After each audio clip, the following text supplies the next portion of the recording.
The industry recovered.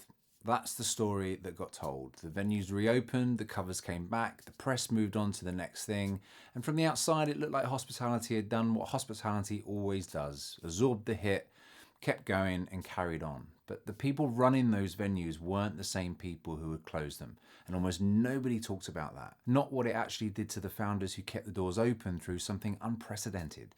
Not what it cost them personally, psychologically, in ways that people didn't show on any spreadsheet or recovering metric. Not what they're still carrying now, years later, in silence while the world around them assumes everything is fine because the lights are still on. This video is about that. The human cost of COVID on the people who ran hospitality businesses through it, and what it means for the founders who rebuilt everything on the outside and still feel like something is off on the inside. Welcome to the Lead Well channel, where we explore the inner world of leadership, well-being, and what it means to build a business and a life that doesn't break you. My name's Trevor. I've run a multi-award winning restaurant and cocktail bar, but I didn't come from a hospitality background. I built the business from the ground on up, learning as I went, figuring it out in real time. And I was 3.5 years into that business when COVID arrived. 3.5 years of learning an industry from scratch, of figuring out staffing and margins and suppliers and service and thousands of things that nobody teaches you. Of building something real and finding a way to make it work. And then watching the rules change, not month to month the way that they had been, but daily, sometimes hourly, in ways that nobody could predict and nobody could fully prepare for. And what I went through during that period and what I've seen in the founders that I've worked with since is what this video is about. Not the economics, the human cost, the part that didn't make it to any recovery narrative. When the shutdowns happened, the first thing I felt was fear. Not primarily financial fear, although that was there. It was a more disorientating kind. I spent years learning an industry I hadn't come from, building fluency in something unfamiliar, and the ground that it was all built on had just moved in ways that nobody had a map for. Before COVID, the unknowns of running a hospitality business were already many. You were already making it up to some degree, week to week, month to month, adapting as you went. But when COVID hit, that compressed into daily, rules changing, guidance shifting, people's opinions about what venues should and shouldn't be doing, creating scathing reviews online when they got it wrong or when they thought you had. And the cost of compliance landed entirely on the business. Outdoor dining infrastructure, distancing measures, safety protocols, 1,000 things that needed to be implemented, not because someone had thought carefully about what was practical, but because the people above needed to be seen to be doing something, and we were the ones who had to make it work. It's worth saying briefly that the industry was already fragile before any of this. Years of pricing wars and the race to the bottom on drink deals had conditioned the public to expect hospitality to be cheap. The margins that existed when COVID arrived were already razor thin. There was almost no room to absorb what was coming, and that context matters because it shapes what the next few years would cost. This video isn't about the economics, it's about what was happening to the people inside all of it, and that story starts somewhere unexpected. When we decided to close the doors, furlough the staff, and go home for lockdown, something happened that I wasn't prepared for. A weight lifted that I didn't know was there. For the first time in 3.5 years, I had my life back, not the business, my life. Time with my wife without the constant background pull of what needed doing and what had gone wrong and what needed to be managed tomorrow. The weather that first lockdown was extraordinary. Hot and sunny in a way that felt almost absurd given the circumstances. We had a garden, we had each other, we had nowhere to be and nothing demanding to be fixed. And the relief was proportional to the weight that I'd been carrying, which told me something about the weight I hadn't been willing to see clearly while I was under it. Shiv, my wife, said it was good to have that version of me that she remembered back. And I've thought about that line a lot since, because what she was describing wasn't a dramatic return of some better self. It was just me, without the business consuming everything. The husband rather than the founder, the person rather than the owner. And the fact that she'd missed that version, that it had been absent for long enough that its return was noticeable and worth naming, told me more about what the previous 3.5 years had cost me more than anything that I'd been able to say to myself at that time. And I want to be honest about something else from that period because I think it matters for the founders watching this. I wrestled with not going back. Not dramatically, not a crisis, but quietly and genuinely. Had Okaroko not been my idea, my creation, the thing that I'd left everything else behind to build, I may well have chosen differently. The mental health argument for not reopening was real and I could feel it. And I understand in a way I couldn't have done before why so many people left the industry during COVID and they didn't come back. The lockdown gave them a window, a glimpse of a version of a life that wasn't as relentless. And for a lot of them, that glimpse was enough. I'm not saying they made the wrong choice. I'm saying I understand it. There's a photo that circulated within my circles during that period. It's me at a desk, computer screen in front of me, the bartender's dog sitting opposite looking at me with the particular patience dogs have for humans distressed, and my head was in my hands. It became, within the people who knew what we were going through, a kind of shorthand. That image, without any caption, communicated everything about what founders in our position were living with during the on and off of lockdowns, the constant dismay of the unknown, the adapting and pivoting and trying to stay relevant while simultaneously trying to make sure 22 people's futures were still intact when it was all over. Because that's the other thing that doesn't get talked about enough. When you have staff, they become the priority, their security, their futures, their well-being.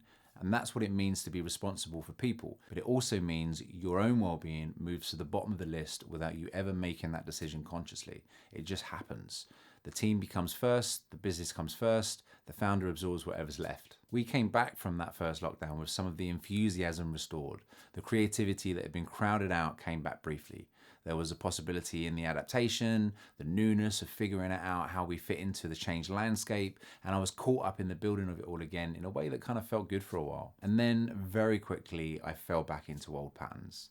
The absorbing everything, the fixing everything, the being the person every problem ran through. The on and off of further lockdowns and constantly shifting rules meant that just as you'd adapted to one version of operating, something changed again. It was a continuous state of recalibration that had no stable ground underneath it. And the person managing all of that recalibration was doing so from a place that had already been significantly depleted before any of it started. Before I go any further, I want to mention the Lead Well community. It's a free space built specifically for hospitality founders who are carrying more than most people around them realize. If any of what I'm describing is landing for you, I want you to know that there's a room full of people who understand this from the inside. The link's in the description and it's completely free. Now let's get back to the video. Here's something I believe and that I think most people still inside hospitality know to be true, even if it rarely gets said in public. The industry didn't recover after COVID. It went from one kind of survival to a different kind of survival. The things that were supposed to return to normal didn't return to normal, and the founders who rebuilt their businesses did so on ground that had fundamentally shifted in ways that the outside world either didn't notice or chose not to acknowledge. The generation that should have been coming through the doors in the years after lockdown, the people who would have been developing their social lives, building their drinking culture, becoming the regulars, has spent those formative years at home, and they didn't emerge from that with the same relationship to going out that previous generations had. Payday weekends stopped being reliable, bank holidays stopped being the guaranteed busy periods that they'd always been.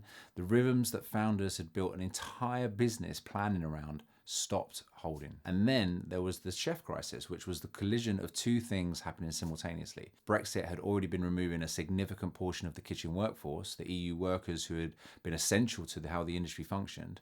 And then COVID then showed the chefs who remained that there was a version of life that existed outside of hospitality, one that wasn't as brutal, that didn't ask so much of them physically and psychologically. Many of them looked at that version of life during the lockdowns and they just decided not to come back. And the industry has never recovered the staffing depth that it lost in that period. None of this is to say that everyone should feel sorry for the hospitality businesses. It's to provide context for what the founders running those businesses have been navigating in silence while the world around them moved on and assumed that because the venues were open again, everything was fine. They weren't fine. They were surviving, and surviving is not the same thing as being okay. The founders I work with and speak to carry a version of this that rarely surfaces in any public conversation about the industry.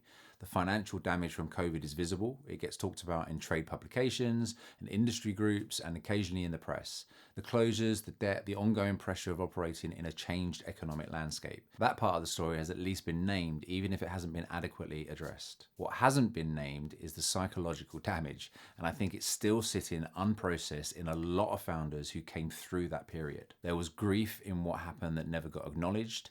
Not just the financial grief of the business being threatened, the grief of having the thing you'd built and believed in and given enormous amounts of yourself to suddenly become impossible to operate. The loss of identity that came with that, because for most hospitality founders, the business and the self are so fused that when the business stops, something about the self stops with it. That disorientation, that loss of the thing that had been giving your days their shape and their meaning was real and significant and deserved to be processed. Instead, the industry moved straight from survival to recovery without a pause. Get the doors open, adapt, rebuild, get on with it. And the psychological cost of what had happened got absorbed, the way hospitality founders absorb everything, quietly and personally and without asking anyone for help. The confidence that took a hit during COVID didn't show up on any recovery metric, but it showed up everywhere else, in how founders related to their work, in the changed relationship with the thing that they'd built, in the loss of the certainty or the joy or the belief that had existed before, in the way some of them describe the business now as something that they do rather than something that they love. That shift from passion to function is one of the quietest and most significant casualties of the whole period. And it's still there in a lot of people who haven't named it yet. If you rebuild everything from the outside and still feel like something is off on the inside, I want to say this clearly. You're not imagining it. Something is off. Something was changed by what happened, and it hasn't been named or processed because nobody gave you the time or the language or the permission to do that. And the fact that the world moved on without acknowledging it, it doesn't mean it didn't cost what it cost.